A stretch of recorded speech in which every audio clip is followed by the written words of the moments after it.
Bonjour à toutes et à tous, comment ça va, comment allez-vous? Bienvenue dans une autre de mes pratiques quotidiennes du français. Aujourd'hui, je viens de terminer le septième chapitre de Seras-tu là par Guillaume Musso. Et je sais pas si vous vous souvenez, mais hier j'ai dit que j'ai lu le premier moitié du chapitre parce que je n'avais pas beaucoup de temps pour le faire. Donc aujourd'hui je l'ai terminé et comme toujours je vais faire un résumé de ce qui s'est passé dans le chapitre ou essayer de le faire parce que je me suis rendu compte après avoir lu la deuxième moitié du chapitre, wow, que j'avais presque oublié tout ce qui s'est passé dans la première moitié. Et j'ai pensé, wow, c'est fou à quel point j'oublie les choses. Ça, ce n'est pas bien. Mais après, j'ai jeté un œil à la première moitié et je me suis souvenu, plus ou moins. Mais le problème avec ce chapitre, avec d'essayer de raconter ce qui s'est passé dans ce chapitre, c'est que il ne passe pas grand-chose en fait. C'est un chapitre où on explore les pensées d'Eliot de 30 ans et de 60 ans. Il contemple ou il réfléchissent,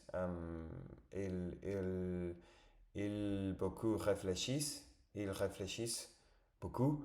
Um, c'est plein de choses, mais il ne se passe pas grand-chose. Mais on va essayer quand même.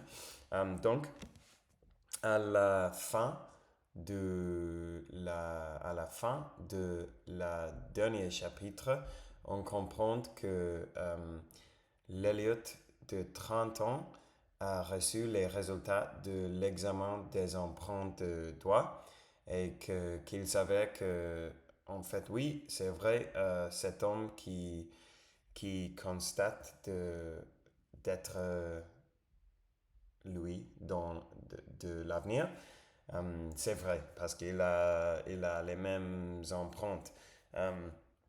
Et on commence ce chapitre avec la version de 60 ans. Et on est avec le vieux Elliot. Et il est dans la maison. Et pendant cette première scène, il est en train d'essayer de comprendre comment ces voyages de train fonctionnent. Donc, il fait des recherches en ligne sur les rêves, sur les différentes phases des rêves, pour essayer de comprendre comment ça fonctionne parce que il s'est rendu compte que quand il voyage dans le temps, il y a un certain temps limité et après que ça s'est passé, il va revenir et il ne peut pas contrôler ça. Donc, il fait des recherches sur les rêves et il apprend qu'il doit uh, it must be that. It must be that. Il doit voyager dans les phases je pense que c'était la sommeil paradoxal, quelque chose comme ça, parce que ça va durer 30 minutes et ça c'est la duration de temps qu'il peut rester là dans le passé. Um, donc, oui, et qu'est-ce qui s'est passé à la fin de cette scène?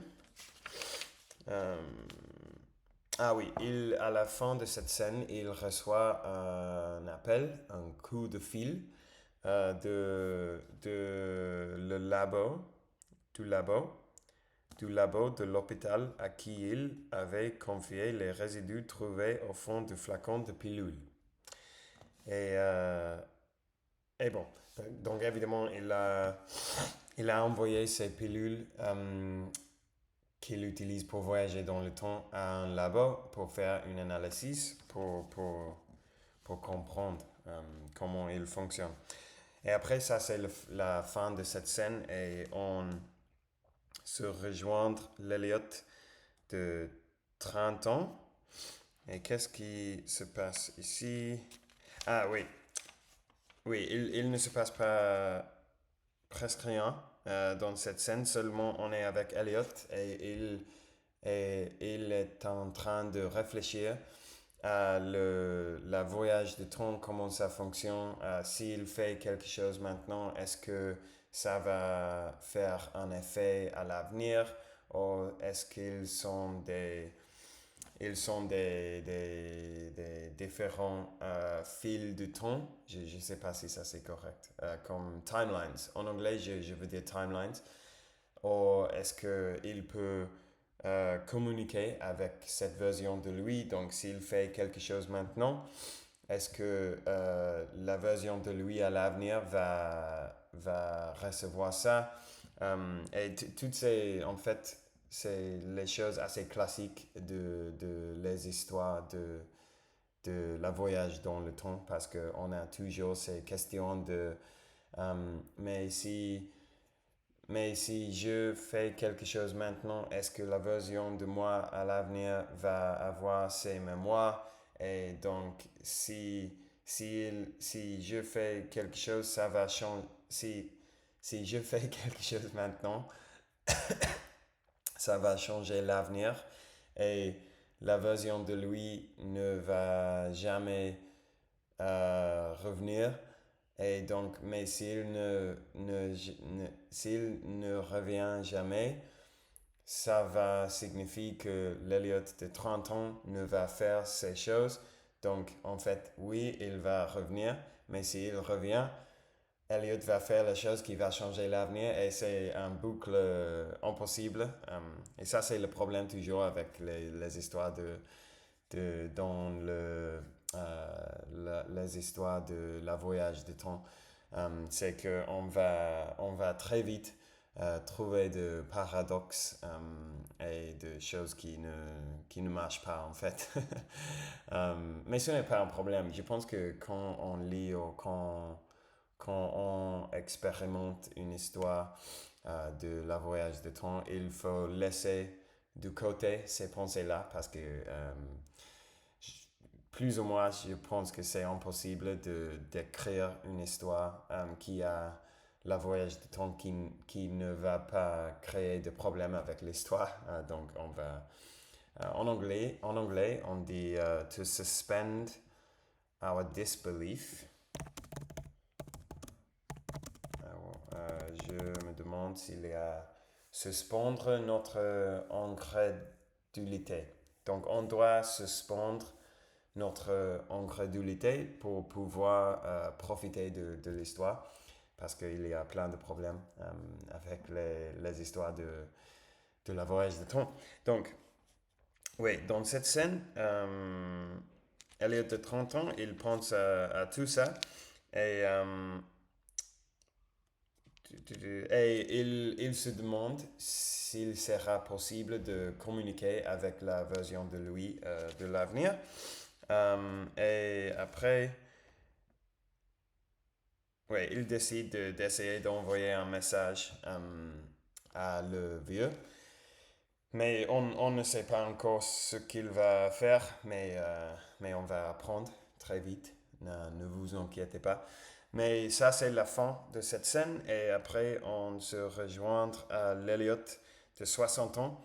Et il vient de recevoir les résultats de l'analyse des pilules. Et il s'avère que ils sont simplement des herbes. Ils n'ont pas rien de magie, rien de spécial.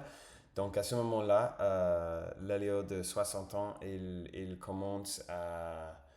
euh, il commence à être assez déçu, être assez triste et déprimé parce qu'il pense que ce qui est en train de se passer c'est que cette maladie, son cancer, il, il essaie d'attaquer son cerveau et que de pas en pas, il se rend fou en fait, plus ou moins quelque chose comme ça. Euh, donc c'est un peu triste cette scène parce que on, on suit Elliot alors qu'il pense à sa vie, il pense à le fait qu'il a qu'il a pas fait ou qu'il a pas vraiment vécu sa vie depuis la mort d'Elena il y a 30 ans et qu'il dit quelque chose comme c'est un peu un cliché mais je pense que c'est assez pertinent ou c'est relatable. Je sais pas. Mais il dit que pendant les derniers 30 ans, il a la sensation plus d'être un passager dans sa propre vie que d'être le conducteur. Parce que il vit un peu dans le passé, parce que pendant tous ces 30 ans, il n'a fait que penser à Elena. Et on ne sait pas toujours ce qui s'est passé avec Elena et je suis assez curieux. Mais on verra, je suppose, dans les chapitres suivants. Mais, oui, donc, il se questionne tellement, il pense qu'il se rend fou. Mais ce qui se passe ensuite, c'est que... Ah ouais, ok. Donc il est un peu triste, il est un peu énervé avec lui-même et par la situation et tout ça. Et il décide de jeter le bouteille de pilules dans les toilettes et de tirer de la chaîne. Comment on dit ça? De tirer la chasse. Tirer la chasse d'eau. Euh, donc, et bon, ça y est. Parce il a décidé que cette histoire de voyager dans le temps, de voir Elena et de tout ça, ça c'est seulement quelque chose qui se passe dans sa tête et ça lui énerve et il ne veut pas,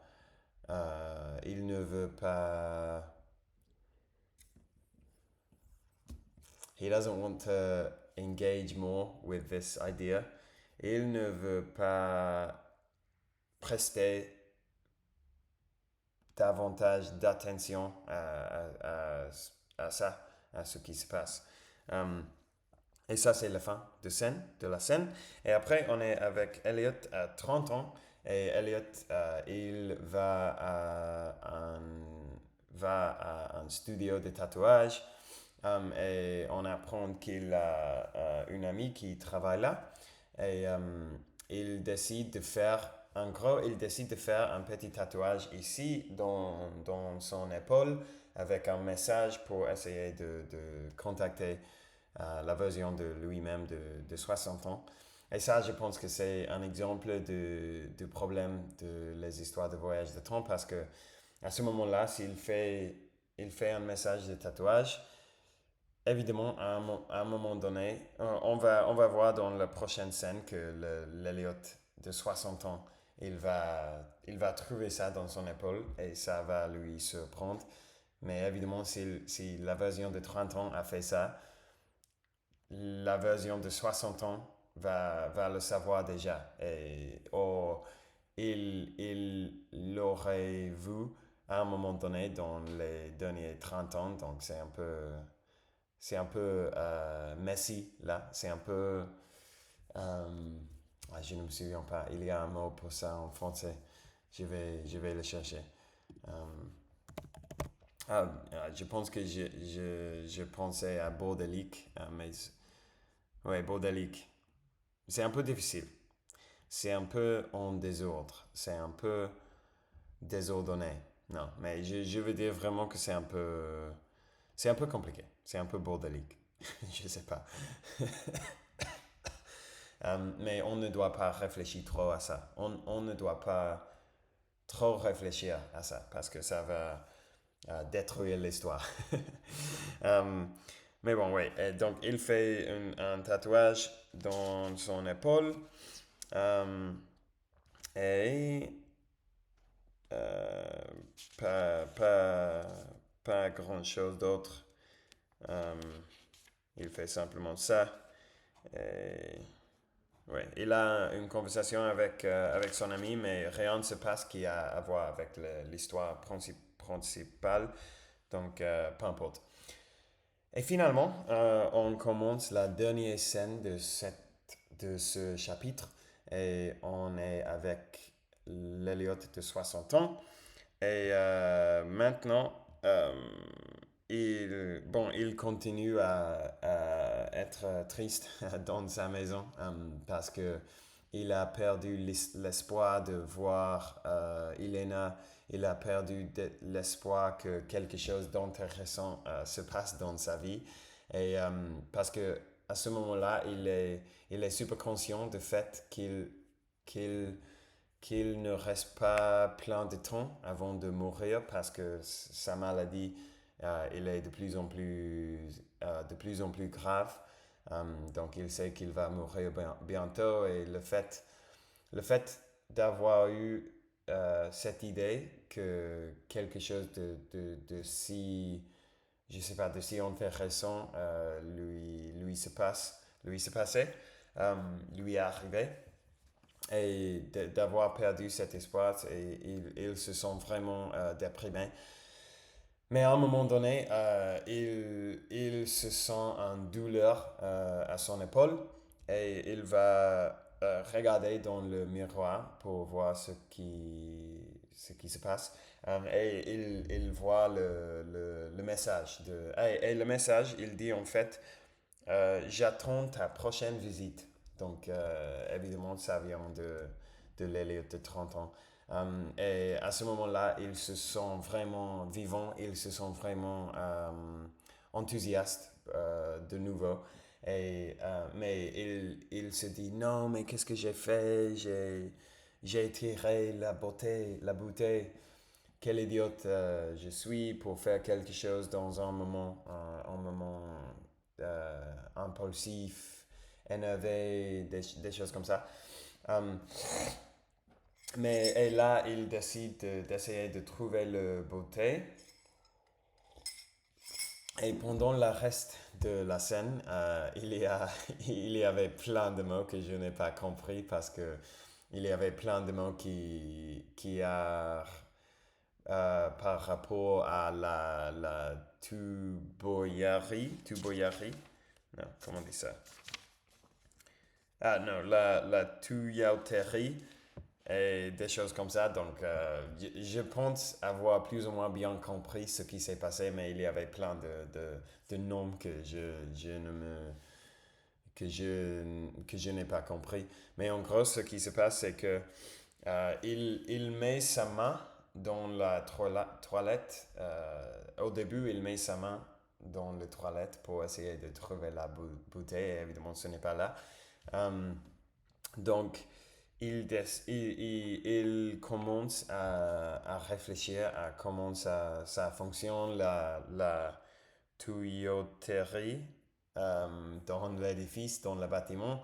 Et il va chez son voisin pour, euh, pour prêter des outils pour chercher, euh, je sais pas, pour outils, pour utiliser les outils, pour ouvrir les tuyaux, pour chercher les bouteilles en fait. Et après, et ça c'est les choses en fait que j'ai pas vraiment compris, mais il, il, he grabs. Il saisit, il attrape un hache de sa voisin et il va quelque part que je n'avais pas compris, mais il me semble qu'il y a plein de tuyaux et il commence à trancher les tuyaux avec l'hache Et au final, il trouve la bouteille.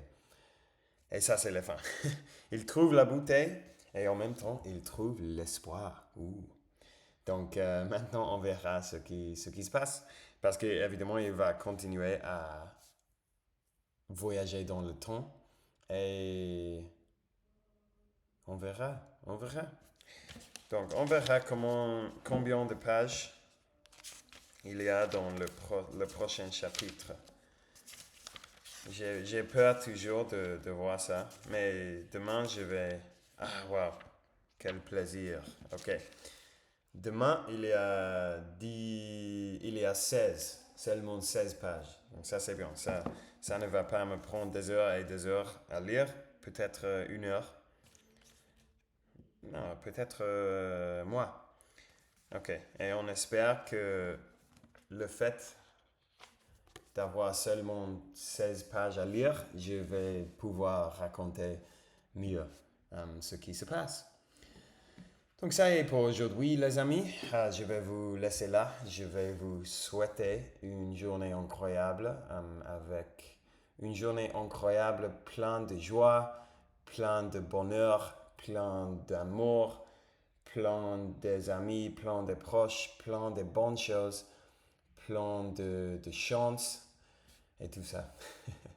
Moi maintenant, je vais chercher tous les mots que je n'avais pas compris parce que je les soulignais.